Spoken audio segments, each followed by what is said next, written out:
la présidentielle comorienne approche à grands pas. Mais pour l'opposition, impossible de s'accorder sur un candidat unique. Ils seront donc 5 à faire face à Azali Assoumani, le président sortant. L'un des favoris, Mohamed Daoudou, a tenu son dernier meeting ce mercredi. Je me suis présenté candidat pour restaurer l'autorité de l'État, instaurer une justice équitable pour tout le monde, mais également accompagner l'éducation de nos enfants. Alors que près de la moitié des Comoriens vivent sous le seuil de pauvreté, ses partisans voient en lui le seul capable de juguler l'inflation dans le pays. Mais sa place dans l'opposition peut pourtant poser question. Daoudou a été le ministre de l'Intérieur de son concurrent.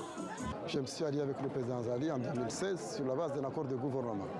À partir du moment où il y a une divergence de point de vue, la gestion du pouvoir, je ne me retrouvais pas. Donc je croyais qu'en étant à l'intérieur du système, je pouvais changer. J'ai continué, mais au final, j'ai constaté que c'était impossible de faire changer les choses en étant à l'intérieur. Des propos qui résonnent avec les ambitions d'un des autres candidats de l'opposition. Salim Issa Abdillah représente le parti Djoua, celui de l'ancien président Ahmed Abdallah Sambi, condamné en novembre 2022 à la prison à vie pour des faits de corruption, au terme d'un procès dénoncé comme inéquitable par l'opposition. À l'immédiat, je vais libérer les prisonniers politiques et puis mettre les institutions en marche et lutter contre la corruption.